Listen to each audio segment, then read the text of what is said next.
श्री स्वामी समर्थ श्री नवनाथ भक्तिसार कथामृत अध्याय 21. गोरक्षनाथास मोहविण्याचे मैनाकिनीचे सर्व प्रयत्न निष्फळ. मच्छिंद्रनाथाने गोरक्षास तेथे राहवून घेतल्यावर त्याचे मन रमून त्याने तेथे राहावे म्हणून मैनाकिनीने अनेक प्रयत्न केले. ती तर आपल्या पुत्राहूनही त्याच्यावर विशेष प्रेम ठेवू लागली. तिने त्याच्या खाण्यापिण्याची निजण्या बसण्याची वेळच्या वेळेस योग्य तरतूद ठेवली व त्यास कपडा लत्ता व दागदागिना हवा तसा उंची वापरावयास देऊ लागली. गोरक्षनाथास अशी सर्व सुखे मिळत असताही त्यास ते गोड लागेना. तो नित्य मच्छिंद्रनाथास म्हणे की तिन्ही लोकात आपण मान्य अशी आपली योग्यता असता ह्या विषय सुखाच्या खाड्यात का पडत आहात? तशा तुम्ही मूळचे कोण आहात? आता कार्य कोणते करीत आहात व अवतार घेऊन कोणते कर्म करावयाचे आहे याचा थोडासा विचार केला पाहिजे. यास्तव सर्व संग परित्याग करून ह्या काळजीतून मोकळे व्हावे.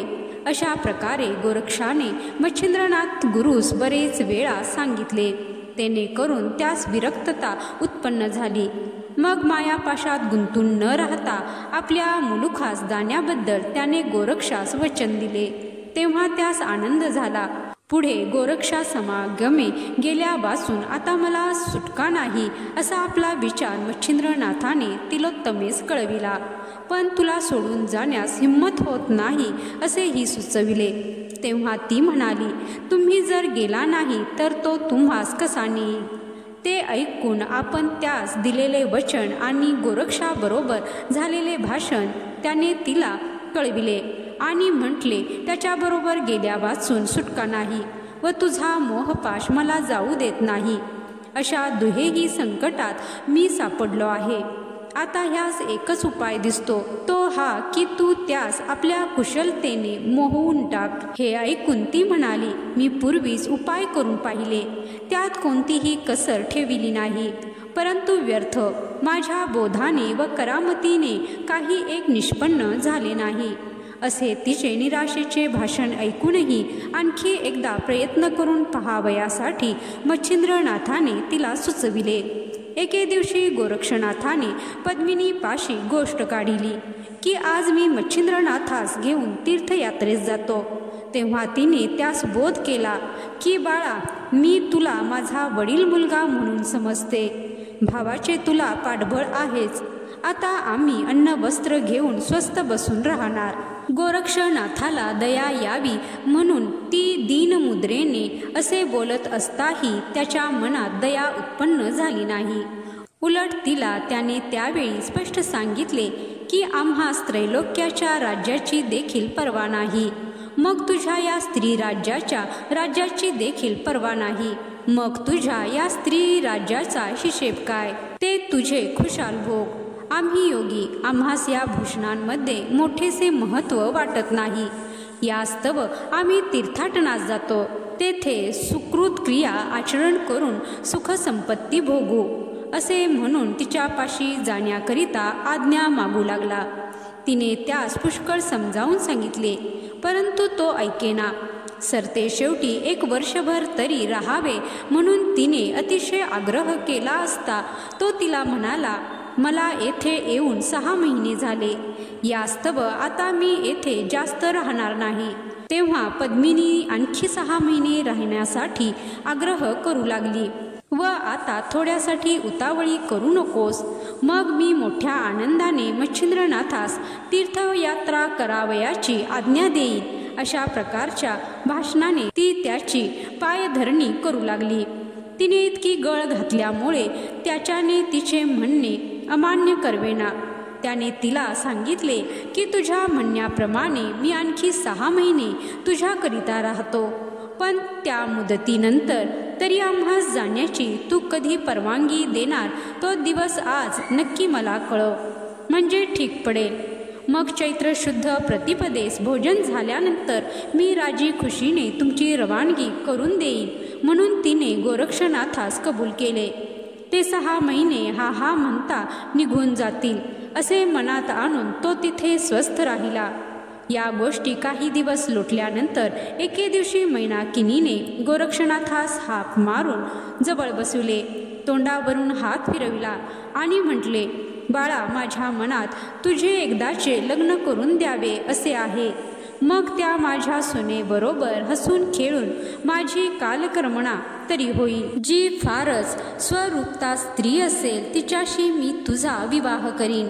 लग्न समारंभही तुझ्या खुशीप्रमाणे मोठ्या डामडौलाने करीन. तुम्ही तीर्थयात्रा करून लवकरच परत या. फार दिवस राहू नका. येथे आल्यावर सर्व राज्यकारभार तू आपल्या ताब्यात घे. बाळा, इतकी तू माझी हौस पुरविलीस म्हणजे झाले. असे बोलून त्याने मोहजालात गुंतावे म्हणून ती पुष्कळ प्रकारच्या युक्त्या योजून पाहत होती. परंतु तिच्या भाषणापासून बिलकुल फायदा झाला नाही. त्याने तिला निक्षून सांगितले की मला कर्णमुद्रिका या 2 बायका आहेत. आणखीन तिसरी करण्याची माझी इच्छा नाही व आता लग्न करणे मला शोभतही नाही.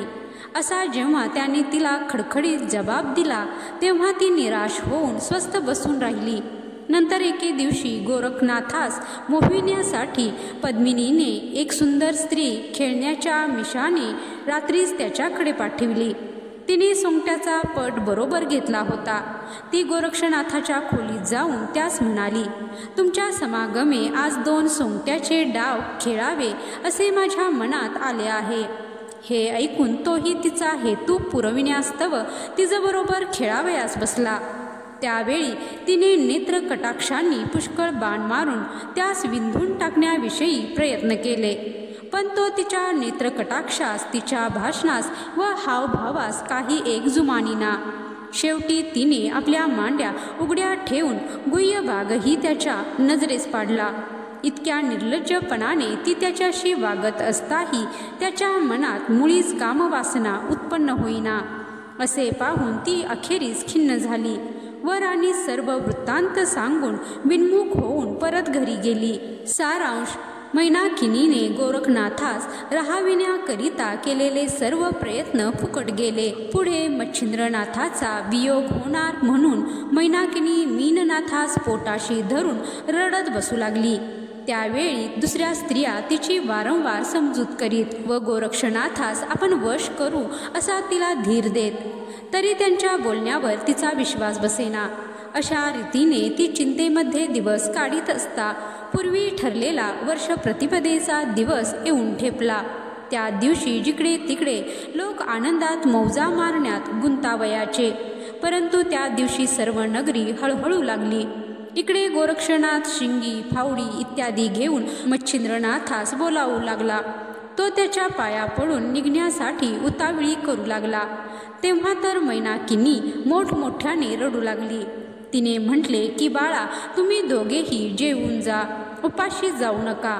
मग स्वयंपाक झाल्यावर गुरु शिष्यांनी एके पंक्तीस भोजन केले.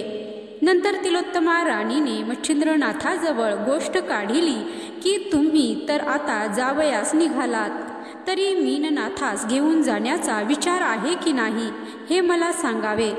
हे ऐकून मच्छिंद्रनाथ म्हणाले, त्याच्याविषयी जसे तुझ्या विचारास येईल तसे आम्ही करू. त्याच्याबद्दल तुझे मन आम्ही दुखविणार नाही. तेव्हा ती म्हणाली, तुम्ही मीननाथास आपल्या समागमे घेऊन जावे. आजपर्यंत तुम्ही येथे होता म्हणून मारुतीच्या भुभुकारापासून त्याचे संरक्षण झाले. तुम्ही गेल्यानंतर त्याचे येथे रक्षण करणारा कोणी नाही. दुसरेही ह्यात एक अशी गोष्ट आहे की मला उपरीक्ष वसूचा शाप आहे. त्याच्या शापास्तव मी सिंहलद्वीप सोडून येथे आले आहे.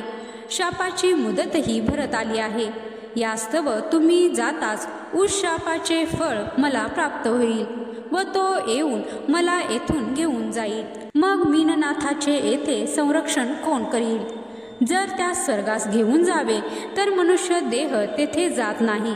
अशा या सर्व अडचणी लक्षात आणून माझे मत असे आहे की मीननाथास तुम्ही आपल्याबरोबर घेऊन जावे. मग तिच्या मर्जीनुरूप मीननाथास घेऊन जाण्याचा विचार ठरला. मग भोजन झाल्यानंतर गोरक्षनाथाने निघण्याची घाई मांडली. मीननाथाकडे पाहून तिलोत्तमेच्या मुखातून शब्द निघेनासा झाला. तिला गहिवर येऊन ती एकसारखी रडत होती. तेव्हा तेथील स्त्रियांनी गोरक्षनाथास वेढून टाकिले. त्याने जाऊ नये म्हणून त्या राजवैभवाचे वर्णन करू लागल्या.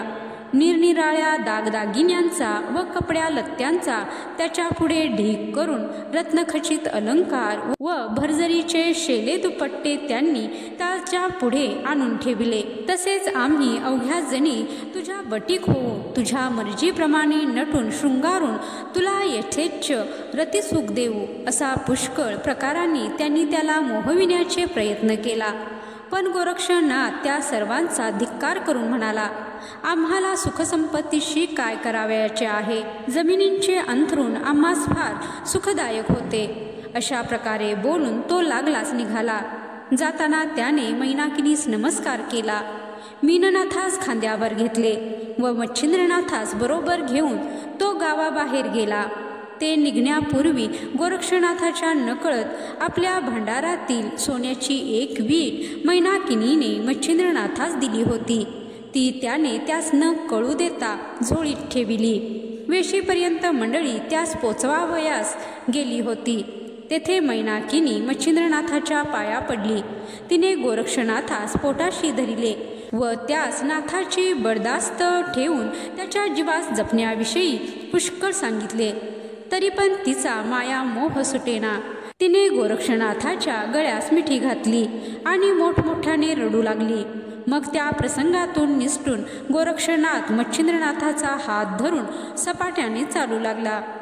तिकडे तिलोत्तमा ऊर बडवून व डोके आपटून घेऊ लागली व गायीसारखा हंबरडा फोडून शोक करू लागली. तो शोक उपरीक्ष वसूने आकाशातून ऐकताच विमान घेऊन तो तिच्याजवळ आला व तिला तिच्या घरी घेऊन गेला. तो म्हणाला, तुला वेड तर लागले नाही ना? तू हे मांडिले आहेस काय? तू स्वर्गातील राहणारी असून शाप मिळाल्यामुळे येथे आलीस. आज शाप मोचन होऊन तू सुखी होणार. असे बोलून त्याने तिच्या अंगावर हात फिरवून तिला पोटाशी धरिले व तिचे डोळे पुसून तिला घरी गेल्यानंतर युक्तिप्रयुक्तीने बोध केला. अध्याय 21 समाप्त. हा अध्याय नित्य ऐकला किंवा वाचला असता गोहत्येचे पाप नाहीसे होईल व निष्कलंक म्हणून मोठ्या सन्मानाने मिरवाल. जय श्री स्वामी समर्थ.